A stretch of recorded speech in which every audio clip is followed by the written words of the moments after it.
Okay, welcome to Chapter 11 on Power Series. We're going to begin with approximating functions with polynomials, and I need to give you a warning. This is a really long lecture. It's actually an hour and a half. There is a good breaking point right in the middle between Taylor polynomials and Taylor remainder theorems. So I've put a slide there. My recommendation is watch the first half of this lecture, stop, go do some homework problems, and then come back another day and pick up right in the middle and finish this lecture. I don't like having long lectures, but I don't like breaking up the videos beyond the section of the text, and this is a long section of text. Until now, you've worked with infinite series consisting of real numbers. In this chapter, we make a seemingly small but significant change by considering infinite series whose terms include powers of a variable. With this change, an infinite series becomes a power series. Again, this is when we have exponents or powers on a variable.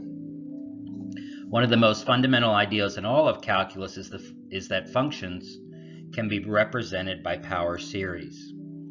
As a first step towards this result, we look at approximating functions using polynomials. The transition from polynomials to power series is then straightforward, and we learn how to represent the familiar functions of mathematics in terms of power series called Taylor series. The remainder of the chapter is devoted to the properties and the many uses of Taylor series. Power series provide a way to represent familiar functions and to define new functions. For this reason, power series, like sets and functions, are among the most fundamental entities in math. So what is a power series? A power series is an infinite series of the form the summation from k equals 0 to infinity of c sub k x raised to the power of k. And so we can see as we go through this and we get to some nth term, you would have c sub 0, x to the 0, which is 1, c sub 1, x to the power of 1, which is x, c sub 2, x to the squared, all the way up to c sub n, x to the power of n. And what you notice here is that you have, when we get to this n, we have an nth degree polynomial, and the terms continue on. More generally, we can write this replacing x with x minus a so that we have a function within this function, so to speak, where the center of the series a and the coefficient c sub k are both constants. This type of series is called a power series because it consists of powers of x, for example, as we saw above, x squared, or powers on x minus a, as you can see in the second example here. Viewed another way, a power series is built up from polynomials of increasing degree, as shown in the following progression. So if we start with degree 0, we just get c sub 0 because we have x to the 0, which is 1, and then we just end up with the coefficient, which of course is a constant. If we're looking at degree 1, then of course we have k equals 0 plus the next term where k equals 1, which gives us c to the 1x. Degree 2, we add the third term now, which is, so we have the degree 1 term, the degree 0 term, the degree 1 term, and now the degree 2 term where k is equal to 2. So we get c2x squared, etc., and continuing on. And so we can see these as polynomials of degree n wherever we're stopping that term. And then, of course, the power series goes from 0 to infinity versus the polynomial, which needs to stop at some point, okay, in order for it to be evaluated. According to this perspective, a power series is a super polynomial. Therefore, we begin our exploration of power series by using polynomials to approximate functions. An important observation motivates our work. To evaluate a polynomial such as f of x equals x to the power of 8 minus 4x to the 5th plus 1/2, all we need is arithmetic: addition, subtraction, multiplication, and division.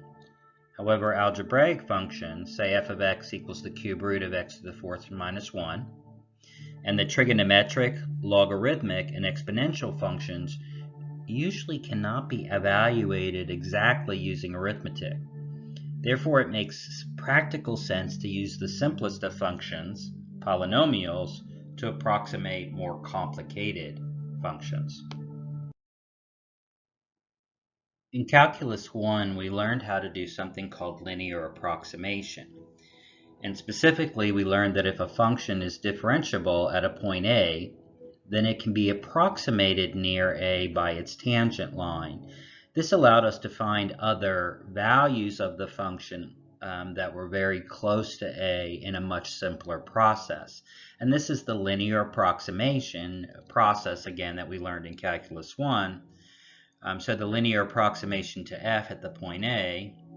Now, when we look at the linear approximation as given by this formula, notice that this formula is simply the equation of a line. Y minus y1 equals slope m times x minus x1, where in this example, x1 is a, and so y1 would be f of a. And of course, the derivative, the slope, is the derivative f prime at a, so the slope at that point. To rewrite this in terms of y equals, we just get y equals f of a, the y value plus the slope f prime of a, or the derivative, times x minus x1, or in this case, a is x1. This is, again, what we did in Calculus 1 called a linear approximation. Because the linear approximation is a first-degree polynomial, we call it P1. And P1 of x equals f of a plus f prime a x minus a. So what this has done is it's taken, here's our y function over here in the graph to the right. This is our actual function. And here is our linear approximation. So the linear approximation is good for finding actual values of f of x, y equals f of x, but only close to this x value, x equals a. This polynomial has some important properties. It matches f in value and in slope specifically at a. Okay? It matches at a. And in other words, P1 of a equals f of a, and P1 prime a equals f prime a. So again, at that point, they are equivalent. The further we go away from that point, the further the approximation errors, okay? Linear approximations work well if f, the function f, has a fairly consistent or fairly constant slope near a. However, if the function f has a lot of curvature near a, then the tangent line may not provide an accurate approximation for values that are even close to a. To remedy this situation, we create a quadratic approximating polynomial by adding one new term to the linear polynomial, denoting this new polynomial as p sub 2. So notice here we have p sub 2 of x equals p sub 1 of x, that's the linear approximation, plus a new term, c2 times x minus a squared, and that's what makes this the quadratic. In the diagram to the right, you can see the linear approximation that we just went through on the previous slide, p sub 1 of x, and here now you can see p sub 2 of x, which is this lighter shaded polynomial or quadratic function there, okay? So you've got both the linear approximation and now you have the quadratic approximation. And even just looking at this graph, we can see that the quadratic approximation is much closer to our original function because there's a greater curvature down here near f of a and f of a, near that point. Okay? So this new term consists of a coefficient c sub 2 that must be determined and a quadratic factor x minus a squared, okay? So our big goal here is to figure out what this coefficient c sub 2 is. To determine what that coefficient c sub 2 is, and to ensure that p sub 2 is a good approximation to the function f near the point A, there are three requirements, and that's specifically that p sub 2 has to agree with the function f in value, in slope, and in concavity at A. That is, p sub 2 must satisfy the following conditions, and you can see them here on the graph in this little box. The functional values have to be the same, so the y value of function f at A has to equal the y value of p sub 2 of A. The slope at A has to equal the slope at A of the function f has to equal the slope of A of function p sub 2, polynomial sub 2. And finally, the concavity at A has to be equal both for the function f and this new quadratic approximating polynomial p sub 2. Okay, so those are the three conditions. So let's look at those and see what happens here and what the actual quadratic approximation formula is. All right. So substituting x equals a into p sub 2, we immediately see that p sub 2a equals f of a. So let's look at that. So notice if we make p sub 2 of a, what happens is a minus a in this second term, a minus a is 0, so this second term disappears. X minus a squared is also 0 squared, so this quadratic term also disappears. And we're just left with p of 2 of x equals f of a. Okay? And so that's what this is talking about. If we substitute x equals a, we immediately see that p of 2 of a equals f of a. So the first condition is met. Differentiating p sub 2 once, we have, okay, let's look at this. If we take the derivative of p of 2 of x, well, f of a is a constant. That's the y value, so the derivative of a constant is 0.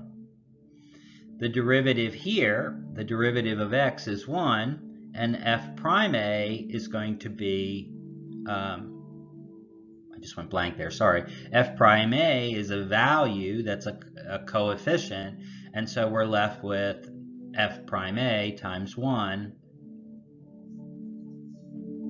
plus, again here, if we take the derivative using the chain rule, we pull the 2 down in front, 2c2, x minus a times the derivative of what's inside, which is 1, okay? So the derivative of p2 of x is f prime a that we saw here, plus 2c2 x minus a. Hopefully walking through that is helpful. Again, if we substitute in x equals a, then p2 prime a equals f prime a, because the second term, if x is equal to a, we get a minus a, which is 0, so the second term disappears. And so the second condition is also met, that the first derivative, or the slope, of our quadratic approximation equals the slope of the original function at x equals a. Okay? Because the second derivative, again, we follow the same thing, f prime a is a constant, so that disappears. And here we now just have the derivative of x is 1 times the coefficient 2c2, so the second derivative of 2 with respect to a is simply 2c2. Okay?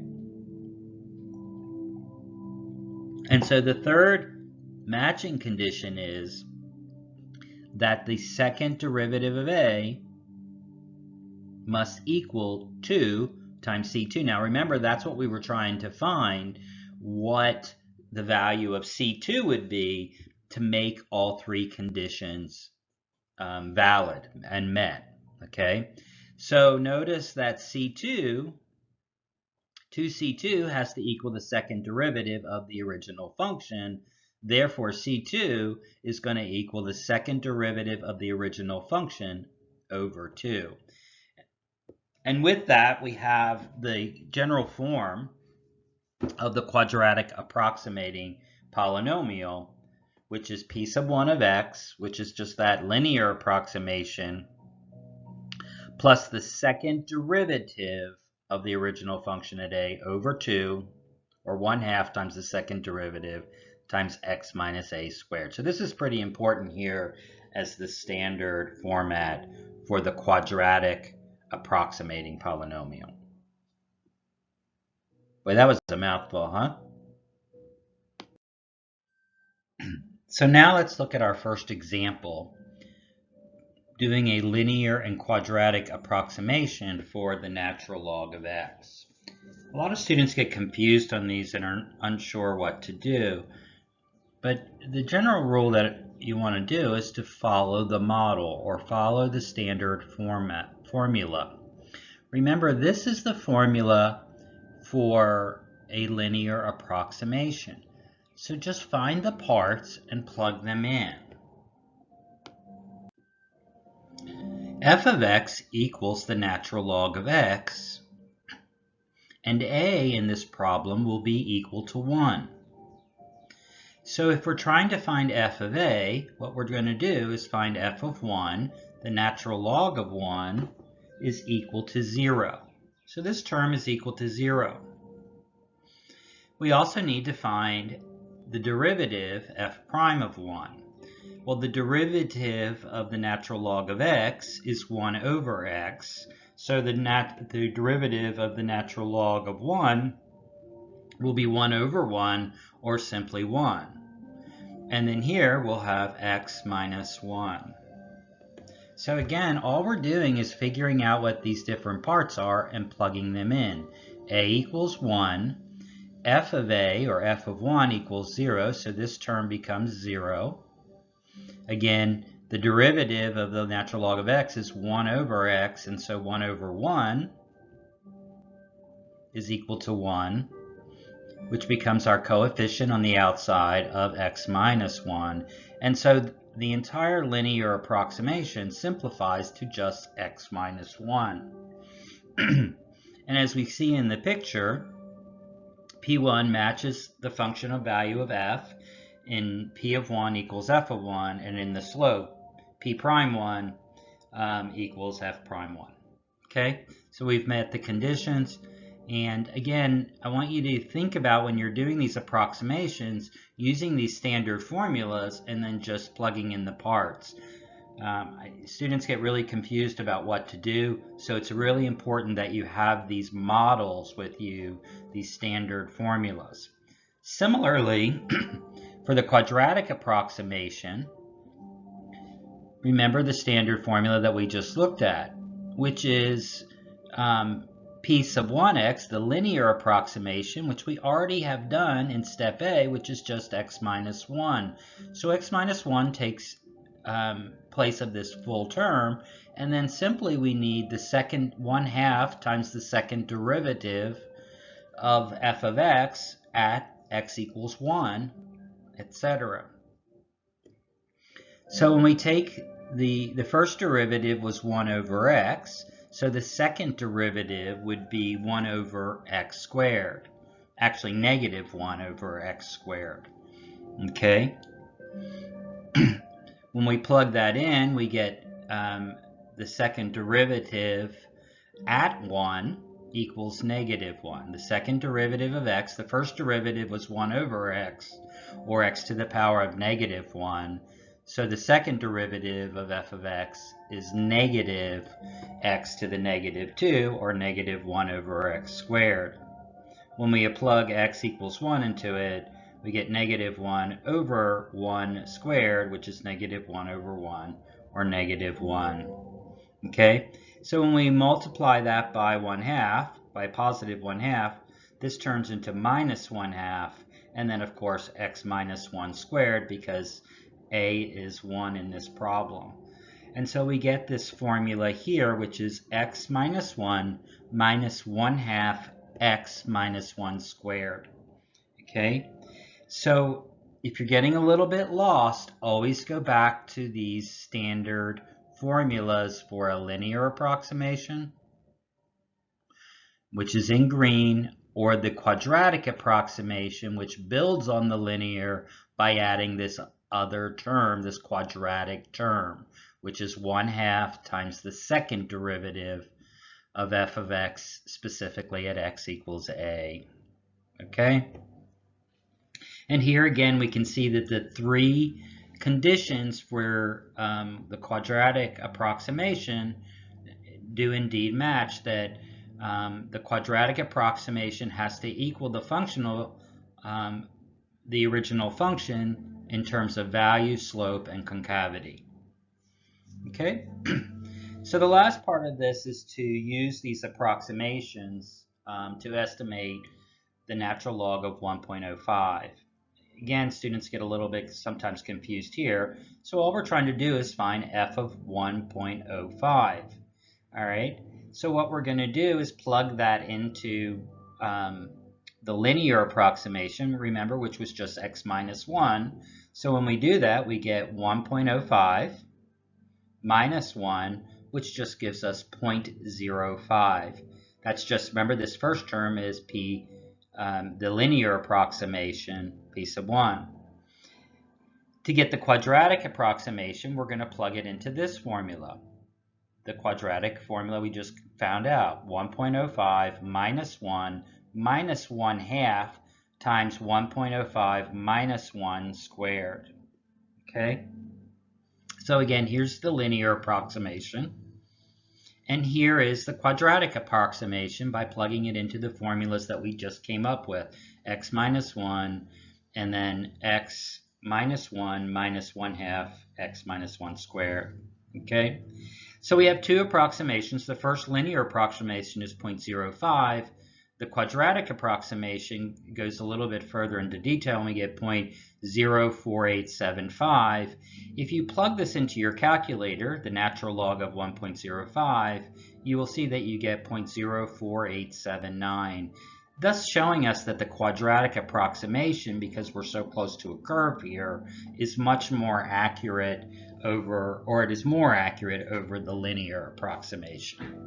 Okay, so again, what I want to emphasize here is to use these models that you see up here in green and I guess that's orange, I believe, to help you with the linear approximation and then the quadratic approximation.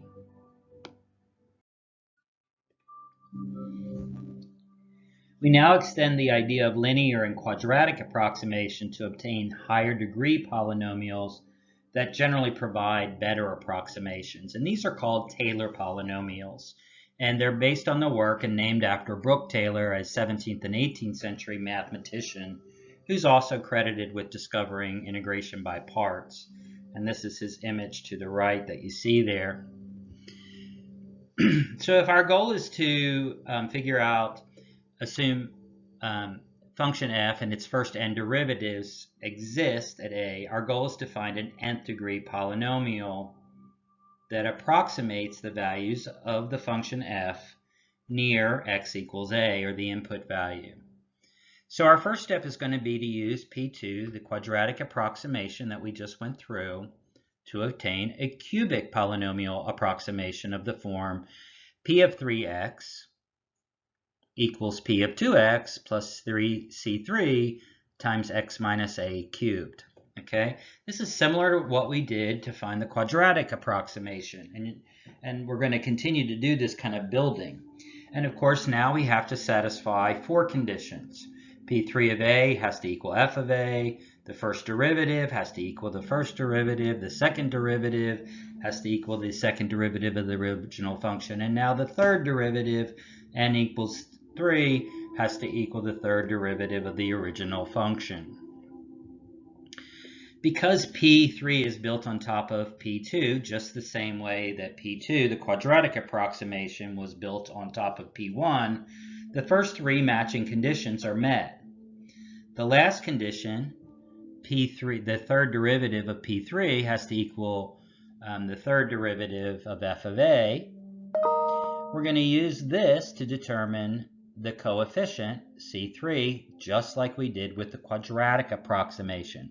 A short calculation shows that the third derivative of P3 equals 3 times 2, C3, or 3 factorial times C3.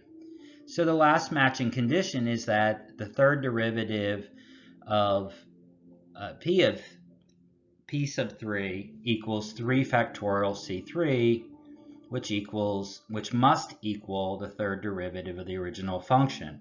Thus we get a formula to find the coefficient for C3, which is the third derivative of f of x, or f of a, divided by 3 factorial. And this is exactly what we did before when we divided we had 2c2 and we divided both sides to find the coefficient, which is right here. So notice here we have the quadratic approximation, p sub 2 of x, which we already went through, and we've simply added a cubic term that follows the same model. And that's what we're going to do, is now we can use this model as we can see a pattern. And really a lot of mathematics is about establishing patterns or recognizing them and then building formulas off of them. So can you see the pattern here? This was n equals 0, n equals 1, n equals 2, n equals 3. Even here, when we were dividing by 2, that's the same as 2 factorial, so we could change that. And so we can figure out maybe a more general term. Continuing in this fashion, there's an exercise 66 in the back of your chapter. Building each new polynomial in the previous polynomial, the nth approximating polynomial for f at a is the n minus 1 term, right, all the way up, plus the nth degree polynomial, which would be the nth derivative of f of a divided by n factorial times x minus a to the n, of course having all of these prior terms there.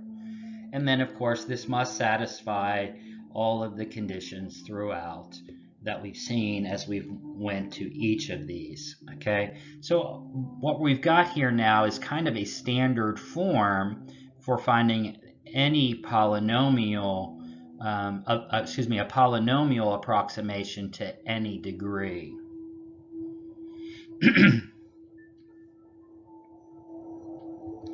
And so if we look at the definition of Taylor polynomials, it just says let f be a function with the first derivative, second derivative, and all the way up to the nth derivative defined at a. The nth order Taylor polynomial for f, with its center at a, denoted p sub n, has the property that it matches f in value, slope, and all derivatives up to the nth derivative at a. That is, p sub n of a equals f of a, first derivative p sub n of a equals the first derivative of the function, all the way up to the nth derivative of p sub n of a is equal to the nth derivative of the original function f of a. The nth order Taylor polynomial is then centered at, and this is our general form of the equation, piece of the polynomial approximation, f of a plus f prime a x minus a, as we went through all the way up to this last nth term, which is the nth derivative of f of a over n factorial x minus a to the n. Okay?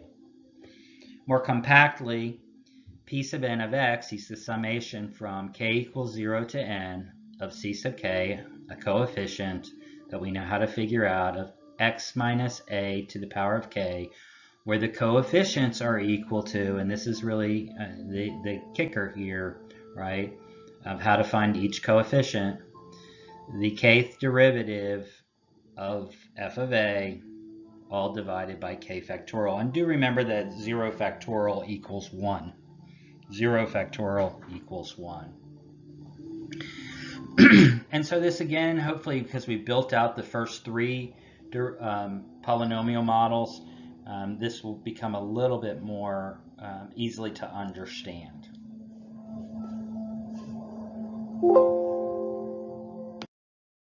So let's now look at example 2, Taylor polynomials for sine x. Find the Taylor polynomials P1 through P7 centered at a equals 0 for f of x equals sine x. Just like we did in example 1, we used standard formulas to find the linear and quadratic approximations. So we're going to do the same thing using the standard formula from the definition of a Taylor polynomial for the nth degree of Taylor polynomial. Remembering that the key factor here is determining what the coefficients are on each new term as we add degrees to the polynomial, which of course is the nth derivative of the function at the value x equals a divided by that same n factorial. Okay? Because we need to do this for 7 different polynomials, it's a good idea to go ahead and start out with figuring out what all of these values of coefficients are, or at least finding the first 7 derivatives of the original function, because we're looking for 7 polynomials. Okay? So we start with the function f of x, which is sine x. Well, and if we want to find f of a, remember a is 0, well then this is 0. So our first term is 0. Our first derivative, the derivative of sine is cosine, and the derivative of cosine at 0 is equal to 1. Our second derivative, the derivative of cosine x is negative sine x. And sine of 0 is 0, so this is equal to 0. Then we get negative cosine x, which gives us negative 1. The fourth derivative gets us back to positive sine x, which again at the value of 0, x equals 0, gives us 0. So we can see that what's happening here is the derivatives, 1, 0, negative 1, 0, are cycling through these same 4 values again and again. And so f of 5 is going to equal 1, f of 6, and when I say f of 6, I should say the 5th derivative equals 1, the 6th derivative equals 0, and the 7th derivative equals negative 1. So we have at least our derivatives now, and we can start building out the polynomials. And remember, each subsequent polynomial is the previous polynomial plus this one additional term.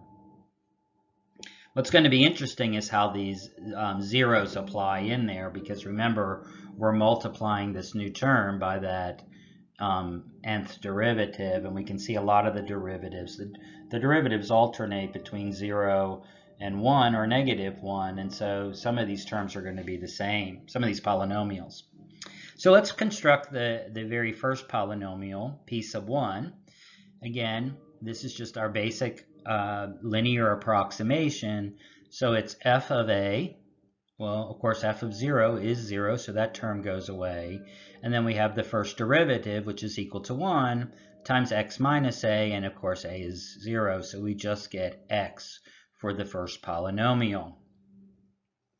So we can see here, here's our linear approximation. It's just y equals x.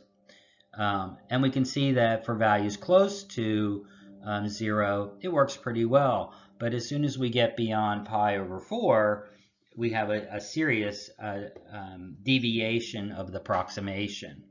Okay? So now let's look at the second polynomial, p sub 2.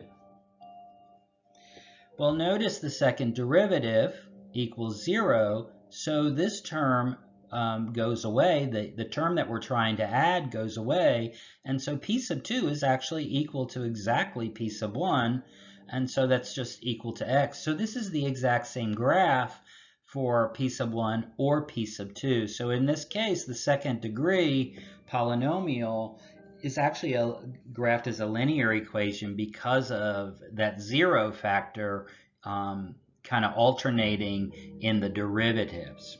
And that's going to happen throughout. We're going to see that P sub 4 is the same as P sub 3, P sub 6 is the same as P sub 5, etc. So that allows us to kind of achieve this problem a little bit quicker.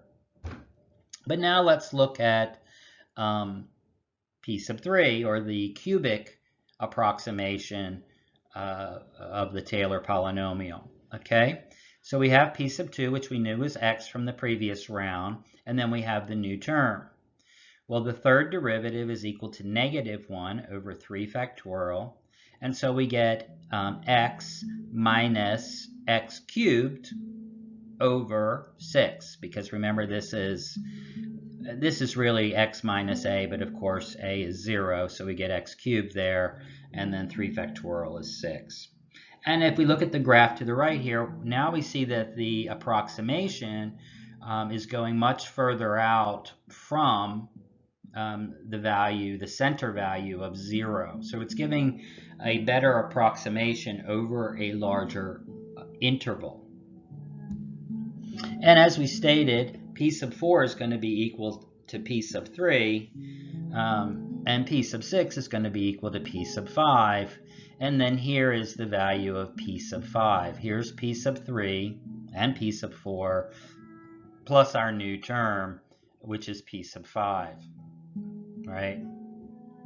The fifth derivative of f of 0 all over 5 factorial, and so we get 1 over 5 factorial. So this, now we can move on and find P sub 7, which is just adding this last term, which is the seventh derivative, which is -1 over 7 factorial. And so we have our final term, and we've got both of those graphs in here, and you can see each time, here's P sub 5, here's P sub 3, and then here's P sub 7. So each time we go to a higher degree of polynomial, we have a much better approximation, or we have a more accurate approximation over a longer interval, okay? So I hope that helped, and again, what we're doing here, a big focus is on using the basic standard formulas to find the next degree term. So let's look at our next example, example 3, approximations with Taylor polynomials. Taylor polynomials find widespread use in approximating functions, as illustrated in our next two examples. Here we're looking for the Taylor polynomials for e to the power of x, and specifically we want to find the first 4 degrees, 0, 1, 2, and 3, approximations for f of x equals e to the x, centered at 0, so a equals 0. Graph f and then graph the polynomials, okay? As we know, an important part of finding each polynomial is figuring out the coefficient in front of the nth term. So, and that is, again, reinforcing this knowledge, it's the nth derivative over n factorial. Well, the derivative of e to the x is e to the x, so all 4 of our derivatives are going to be the same, because the first derivative is e to the x. The second derivative is, again, the derivative of e to the x, which is e to the x. So all of their derivatives in this case are exactly the same. They're all e to the x. And because a is 0, when we plug in 0 for x into e to the x, the derivative, we get e to the power of 0, or 1. So notice that our coefficient down here in the bottom right in that red square is going to be 1 over n factorial for each nth polynomial. Okay? So when we plug in 0, our first degree, our 0 degree, is just a constant. It's just f of 0, and that's going to be 1. E to the power of 0 is 1. Our linear approximation, or p sub 1 of x, is f sub 0 plus the derivative of our function, which was just said was always going to be 1, and then times that factor x minus a. And now remember, a is 0, so that also removes the x minus a and just becomes x. So our first order polynomial, our linear approximation is 1 plus x, and you can see that in the red line here. When we go to the second degree polynomial, second degree Taylor polynomial, we get p to the 1, the linear approximation, 1 plus x, plus, again, 1 over n factorial, in this case 2 factorial, times x to that power of n. So we get 1 plus x, which was p sub 1, plus 1/2 x squared, or x squared over 2.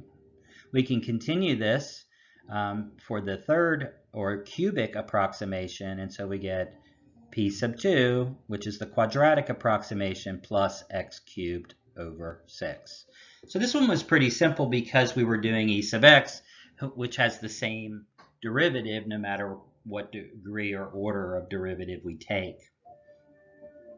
So this wasn't that hard of an exercise because the derivatives were pretty simple, and it gave us a good polynomials that we can use for approximations.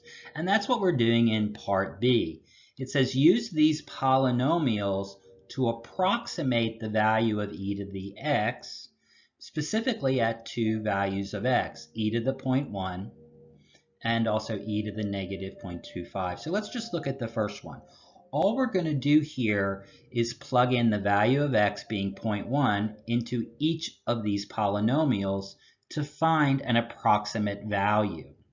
So when we look at 0.1, when x equals 0.1, well, p sub 0, our 0 degree polynomial, is always going to equal 1, so that's not going to change. But when we plug in x equals 0.1 into the linear approximation, we get 1 plus 0.1, or 1.1. When we plug in 0.1 to the quadratic approximation, we get 1 plus 0.1 plus 0.1 squared over 2, which gives us 1.105. When we plug in 0.1 to the cubic approximation, we get 1 plus 0.1 plus 0.1 squared over 2 plus 0.1 cubed over 6, which gives us 1.105167. Okay.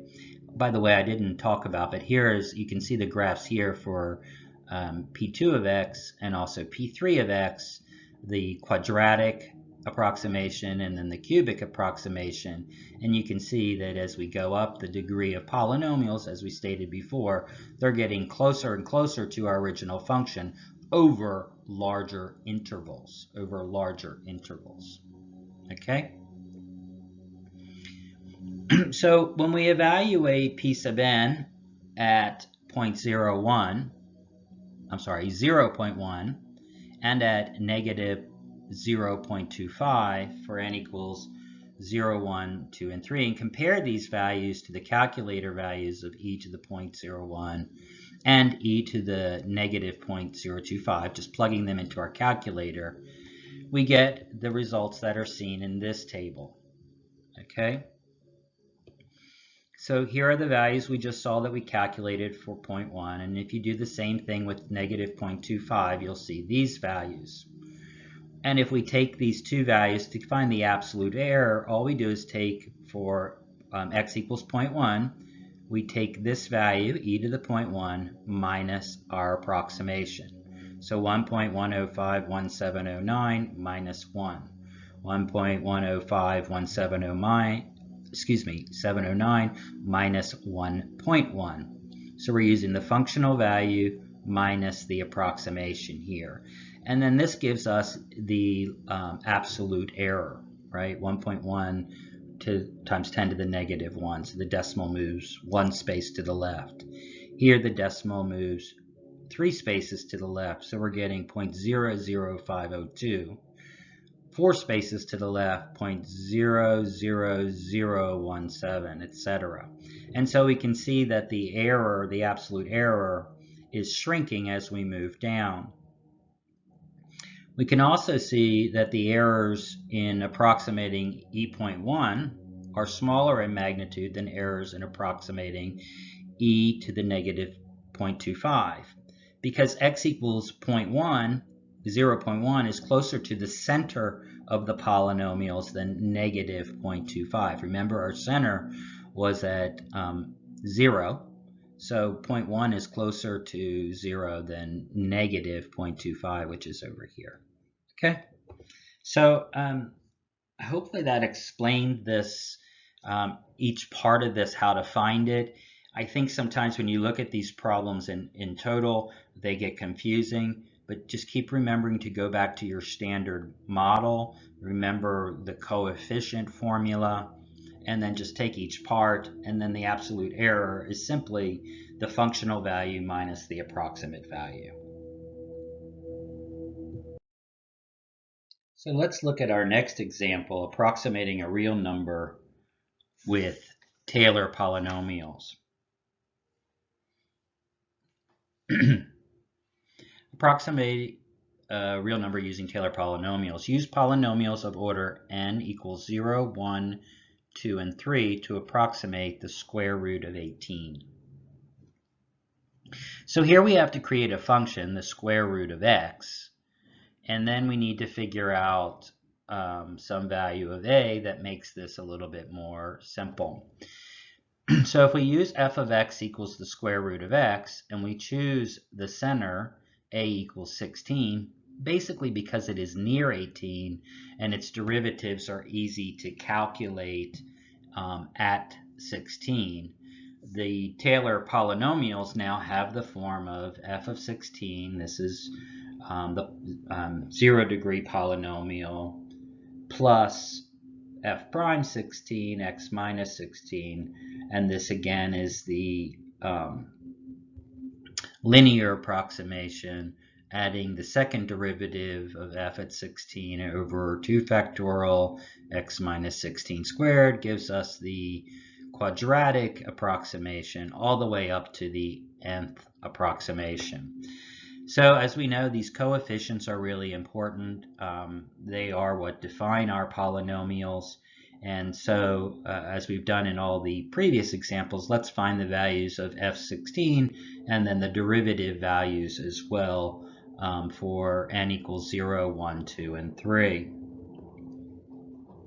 So we chose 16 for a purpose because the square root of 16 is 4. This makes it a little bit cleaner, and it's also close to 18. So for example, if we were trying to find the square root of 27, we probably would have picked 25 because it's close to 27 and it's a perfect square. Okay. The first derivative is, this is x to the 1/2, so we have at 1/2 x to the negative 1/2, which when we plug that in, it's 1 over 2 times the square root of 16, or 1/8. The second derivative, now we have negative 1/2 times 1/2, which gives us negative 1/4 x to the negative 3/2. Remember our exponent minus 1. This is just the power rule for derivatives.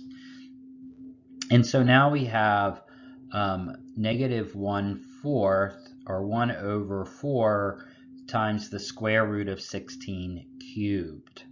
So we get 1 over 4 times 4 cubed, which gives us negative 1 over 256.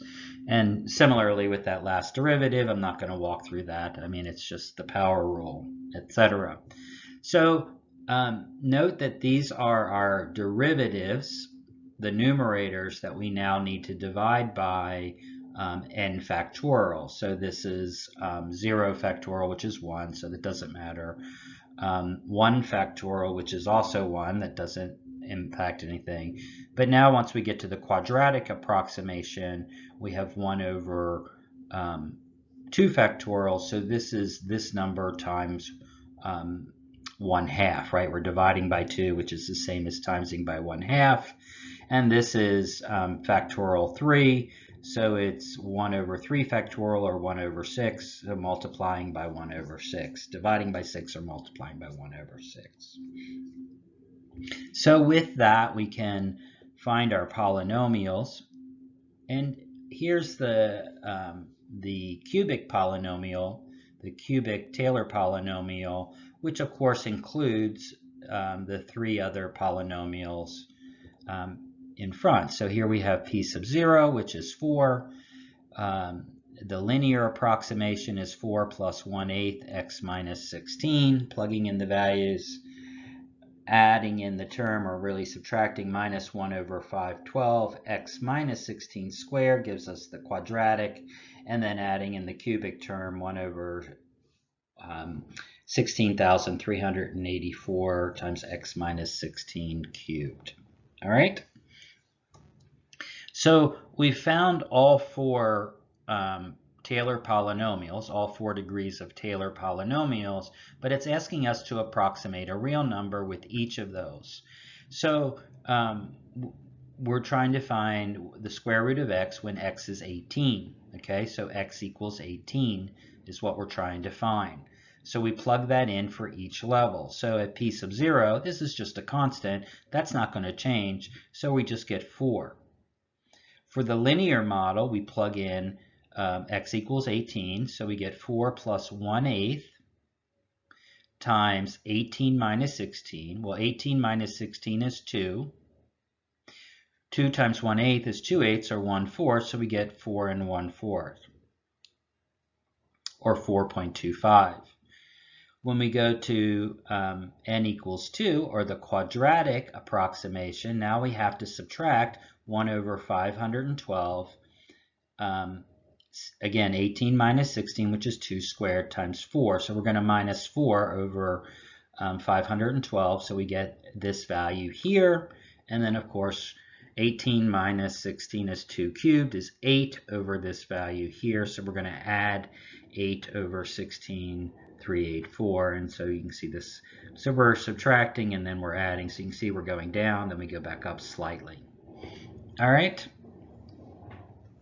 So, taking your time here, this is a little bit of a challenging problem because you had to figure out the function of f of x, which would be the square root of x. Then you had to figure out a value of a. Since we're doing square roots, we picked a perfect square close to that and then built out our formula, finding the derivatives of the square root of x at 16, etc. So here is our table and of those approximate values, and also showing the approximate error, which is getting smaller and smaller and smaller as the degree of the polynomial rises. So again, you can see here in a graph all of the 4 functions, all of the 4 approximates throughout, and how close they come to the value and their interval is extending beyond that.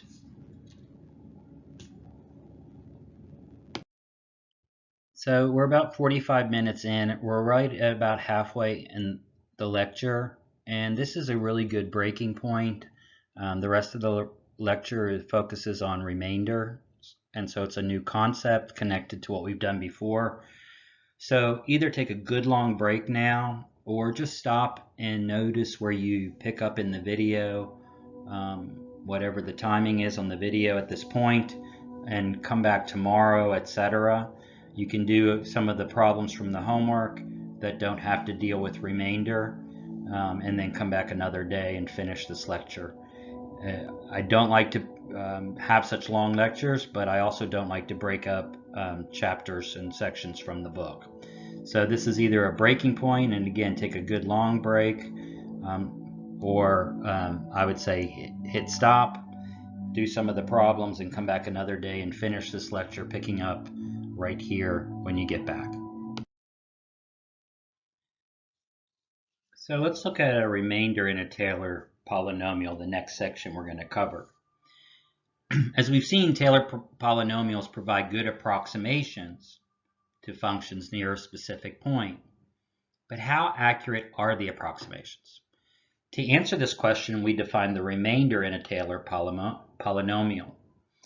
If p sub n is the Taylor polynomial for function f of order n, then the remainder at the point x is remainder sub n of x equals f of x minus p sub n of x. The absolute value of the remainder is the error made in approximating f of x by using the Taylor polynomial approximation at n. Equivalently, we have f of x equals the Taylor approximation p sub n of x plus the remainder, or the error, or the difference between those two, r sub n of x, which says that f consists of two components, the polynomial approximation and the associated remainder, which in previous examples we've called an error, the error in approximation. So the definition of a remainder in a Taylor polynomial is as follows. Let p sub n be the Taylor polynomial of order n for function f. The remainder in using p sub n to approximate f at the point x is r sub n of x equals f of x minus p sub n of x. The idea of a remainder is illustrated in this graph to the right, where we see there are remainders associated with various Taylor polynomials for the function f of x equals e to the x centered at 0, which is what we did in example 3. Notice these are not the polynomial graphs, these are graphs of the remainder function. And so we can see as we get further and further away from 0, the remainders are getting larger and larger. As the degree of the polynomial goes up, we can see that the values of the remainder stay smaller for longer intervals of x. Okay? And so we've got r sub 0, r sub 1, which is the red one, the quadratic approximation is blue, and then I can't tell what that last one is, which is the cubic approximation. Okay? This leads us to theorem 11.1, which is Taylor's theorem, or the remainder theorem. Let f have a continuous derivatives up to f of n plus 1 in an open interval I containing a for all x in I. F of x equals the Taylor polynomial p sub n of x plus the remainder r sub n of x, where p sub n is the nth order Taylor polynomial for f centered at a, and the remainder is r sub n of x equals the n plus 1 derivative of f at c all over n plus 1 factorial times the quantity of x minus a raised to the power of n plus 1 for some point between x and a.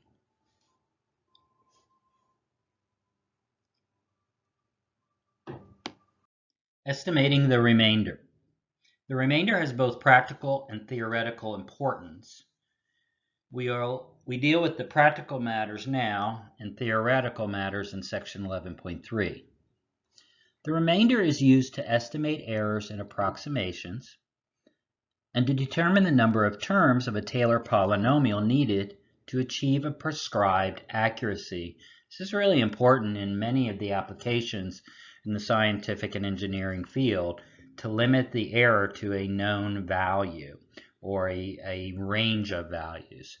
Because c is generally unknown, the difficulty in estimating the remainder is finding a bound for the n plus 1 derivative of f of c. Assuming this can be done, the following theorem gives a standard estimate for the remainder term. Theorem 11.2, the estimate of the remainder. Let n be a fixed positive integer. Suppose there exists a number m such that the n plus 1 derivative of f of c, the absolute value, is less than or equal to m for all c between a and x inclusive. The remainder in the nth order Taylor polynomial for f centered at a satisfies the following equation.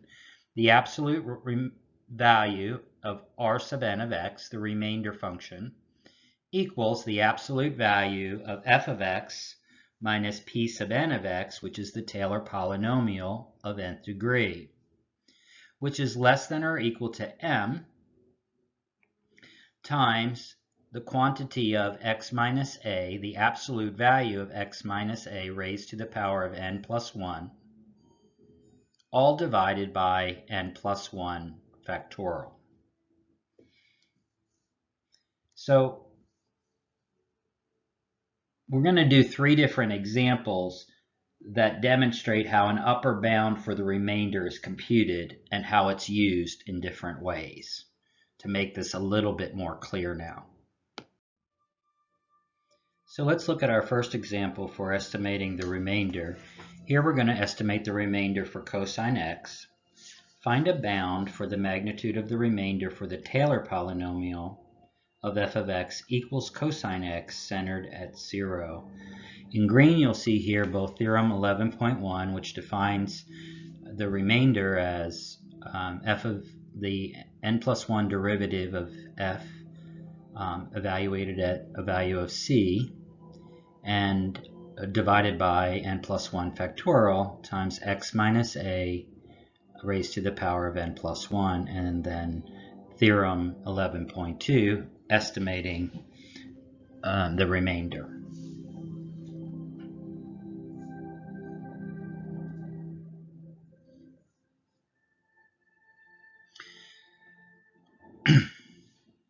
Since we have the function centered at 0, or a equals 0, we can see that according to theorem 11.1, we get the remainder equal to the n plus 1 derivative of f of c divided by n plus 1 factorial times the x to the n plus 1.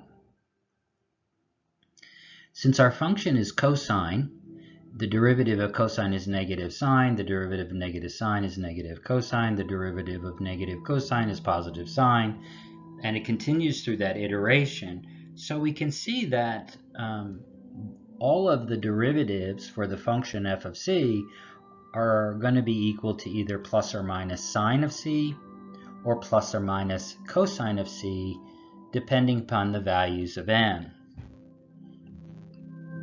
In all of these cases, the derivatives of f of c, the higher order derivatives of f of c, all of the derivatives of f of c are going to be less than or equal to 1, because both cosine and sine fluctuate between -1 and 1, and if we're looking at the absolute value, then they're all going to be less than or equal to 1. So comparing that with part of the definition of the formula, that the derivatives have to be less than or equal to the value that we set for m, we take m equals 1 for our theorem 11.2. Therefore, we can determine the upper bound of the remainder as simply m, which we factored as 1, times our definition here, the absolute value of this, which just gives us x to the n plus 1, when we substitute in 1 for that, over n plus 1 factorial.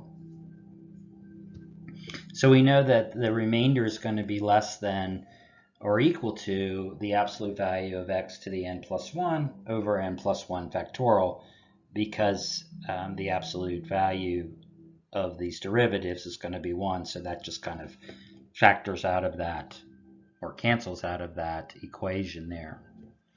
For example, if we approximate cosine 0.1 using the Taylor polynomial P10, the remainder satisfies this upper bound. So the remainder r sub 10 of 0.1 is 0.1 to the 11th power all over 11 factorial, which gives us approximately a remainder of less than or equal to 2.5 times 10 to the negative 19.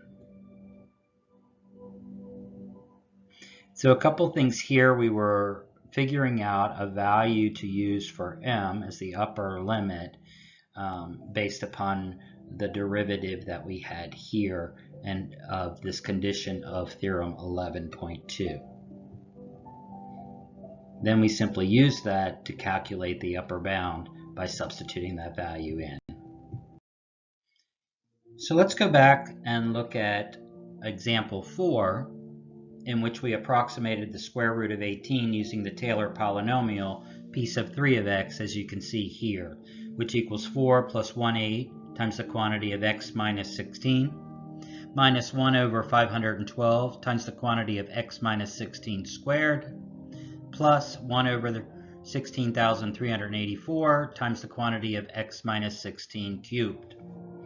In this example 6, we want to find an upper bound on the magnitude of the remainder when using p sub 3 of x to approximate the square root of 18. And again, over here on the right, in green, you have theorem 11.1, which is finding the remainder value. And in yellow, you have the estimate of the remainder, theorem 11.2, which has two main corollaries: that the value of n has to be less,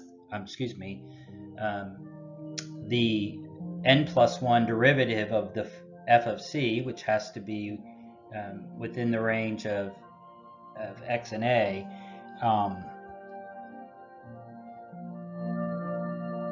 it has to be between x and a, has to be less than or equal to this constant m that we're multiplying by, and then that gives the upper bound for the remainder to be m times the quantity, the absolute value of x minus a to the n plus 1 all over n plus 1 factorial.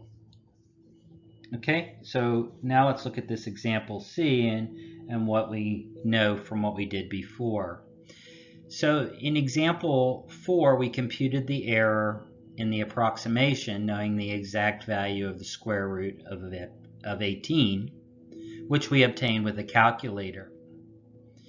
In a more realistic case, real-world case, in which we do not know the exact value, theorem 11.2 allows us to estimate remainders or errors.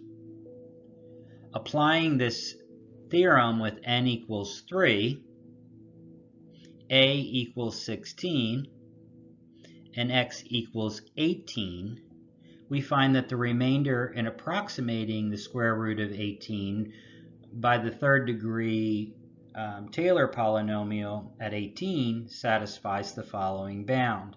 Now all we're doing here is plugging these values into theorem 11.2, where x is 18, a is 16, n plus 1 is 4, right? Because we're using the third degree polynomial all over again, 3 plus 1 factorial. When we simplify the math of the fraction here, we get 2/3 m. And remember that m is a number that satisfies, again from theorem 11.2, the n plus 1 derivative of f of c. And so we're looking for the fourth derivative of m. The fourth derivative of f of c has to be less than or equal to m for all values of c between 16 and 18. Remember, 16 was our a and 18 is our x. So again, we have to have this constraint on m. In this particular problem, we find that f of 4 of c is equal to negative 15/16 times c to the negative 7/2. Okay, that's just taking the square root of x and taking the fourth derivative, etc. Okay, so the absolute value of that is just going to be the positive version, 15/16 c to the negative 7/2. So we know that m is greater than or equal to this value, correct? All right, for 16, for c between 16 and 18, again between x and a. So we have to choose m to be as small as possible so that this is true. And this function is actually a decreasing function of c between 16 and 18, which you can see here in the graph to the right. So the largest value is going to be at c equals 16. And if we plug that in, we get approximately 5.7 times 10 to the negative 5th. Therefore, a bound on the remainder is 2/3 times m, and then using the largest value of f of 4 of c, which happens at 16, which we calculated there, gives us approximate remainder of 3.8 times 10 to the negative 5th. And so that's our largest error that we would have in approximating this value.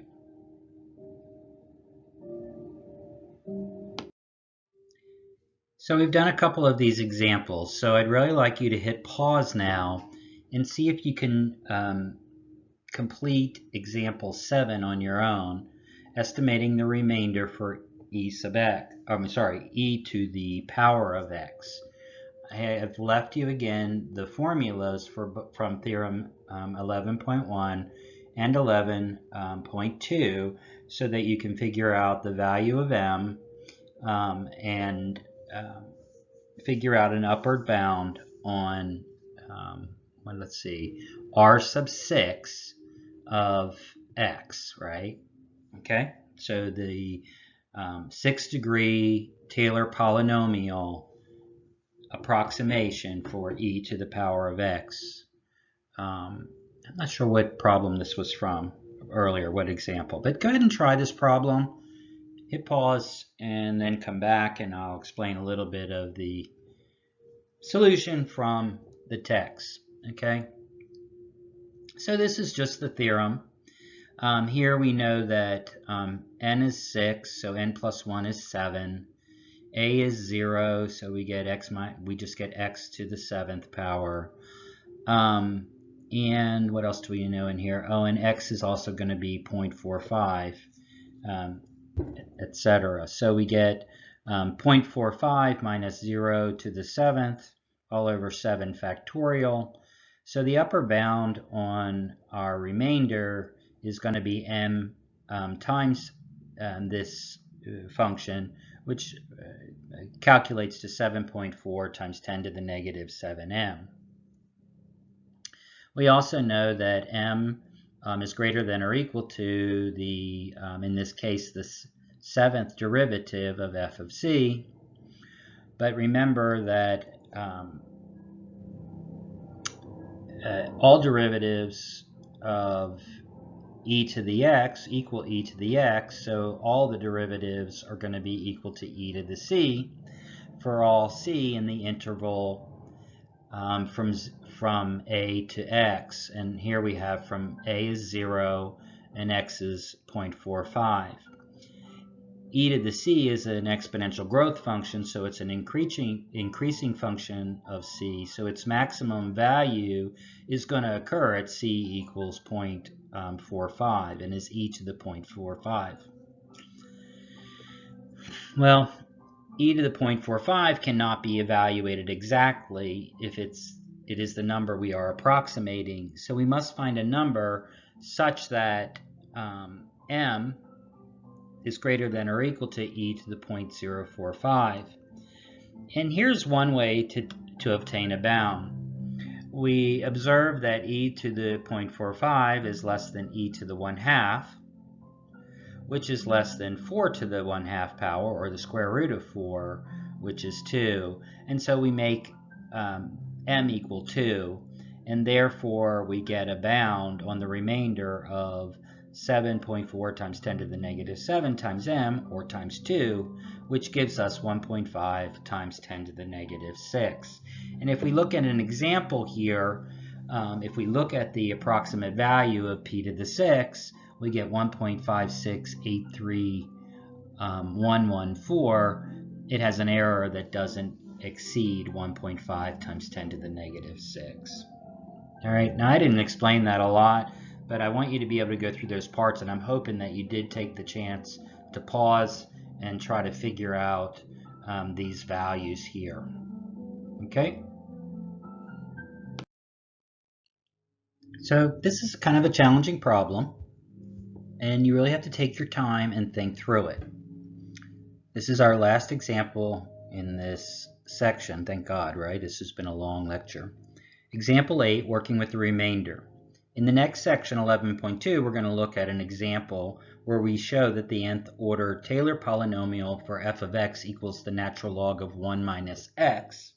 Centered at 0 is p sub n of x equals negative summation from k equals 1 to n of x sub k over k, which equals negative x minus x squared over 2 minus x cubed over 3, etc. onto minus x to the n over n. A, find a bound on the error in approximating the natural log of 1 minus x by the third degree Taylor polynomial of x approximation for values of x in the interval -1/2 to 1/2. So we're going to do a similar thing that we've done before, which is to figure out this formula here. And as we've started on all of these, we have to figure out some kind of bounding on m, right? Using the n+1 derivative of f of x, or f of c. Okay? When we look at this problem, we can see that a is equal to 0 because it's centered at 0. We have a function, the natural log of 1 minus x. So the first thing we want to do is take the derivatives of that. If f of x equals the natural log of 1 minus x, notice this is a function like the natural log of a function. So it's a chain rule. So we take the derivative of the outer, which is 1 over the argument, 1 over 1 minus x, times the derivative of the argument, and the derivative of 1 minus x is -1. So we get -1 over 1 minus x for the first derivative, or -1, or negative times the quantity of 1 minus x to the power of -1. To find the second derivative, we bring that power down in front. Negative times negative is positive, 1 minus x to the -2. But inside we have, again, a derivative of the inside function of -1, so it still stays negative.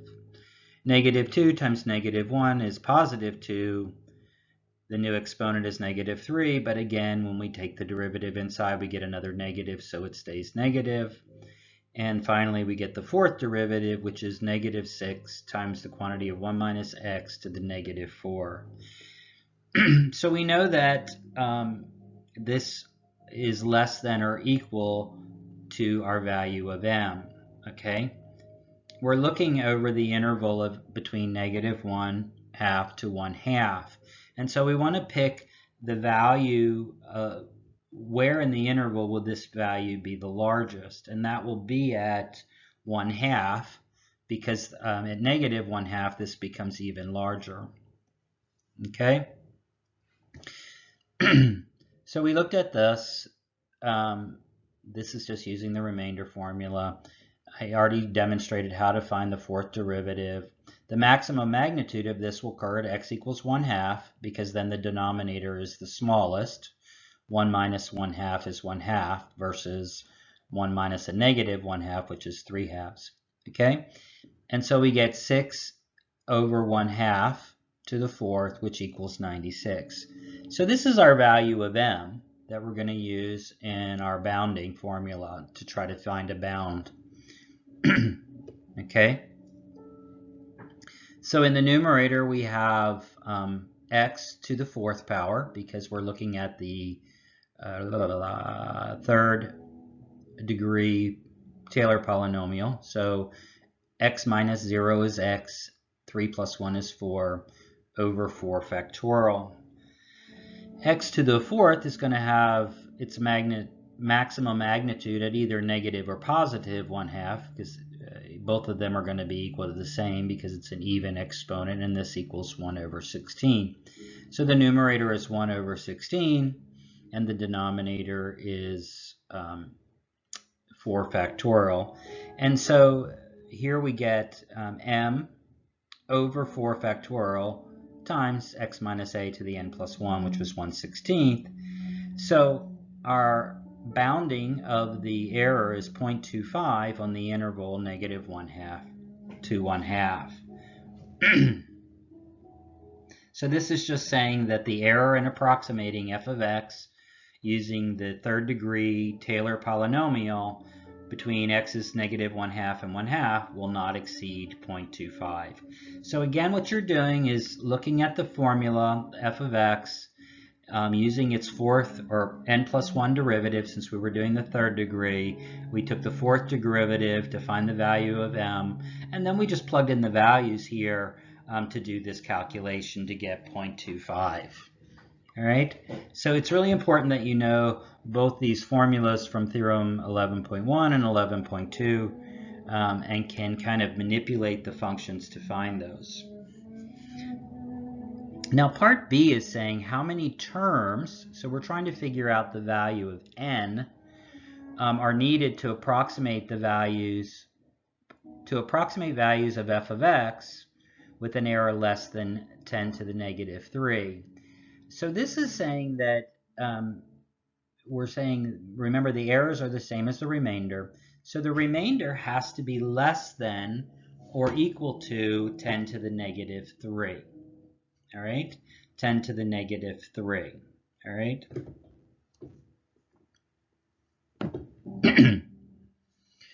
Well, we start out by looking at this polynomial, or actually trying to figure out the derivatives. And so it's helpful to look at these. And so we can see that if you look at the iteration that we did to find the fourth derivative of f of x, you can see that the fourth derivative uses 3 factorial, negative 3 factorial, over 1 minus x to the n plus 1. Okay, so f of n plus 1 is equal to negative n factorial, 1 less, times 1 minus x to the n plus 1 in the denominator. Again, math is a lot about establishing patterns, and if you see this, then we can have a general formula for the derivative of f of x, which is the natural log of 1 minus x, to be this formula. So again, the n plus 1 derivative is negative n factorial over 1 minus x to the n plus 1. This is probably the hardest part in this problem, is establishing the pattern for the n plus 1 derivative, because we need that to think about, to find the value of the remainder or the error. Remember, this is the nth derivative of n plus 1, I'm sorry, the n plus 1 derivative of f of c all over n plus 1 factorial x to the n plus 1. Okay? All right. Over the interval, the maximum magnitude of this derivative occurs at x equals 1/2. So if we plug in x equals 1/2 in here, we get n factorial over 1/2 to the power of n plus 1. Okay? So this gives us our numerator, f to the n plus 1 of c. All right?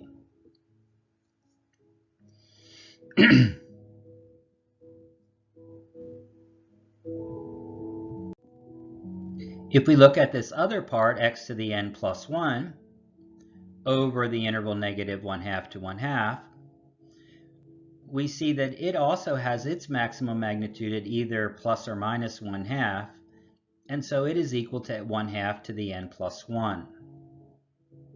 All right? So we can say that the absolute value of the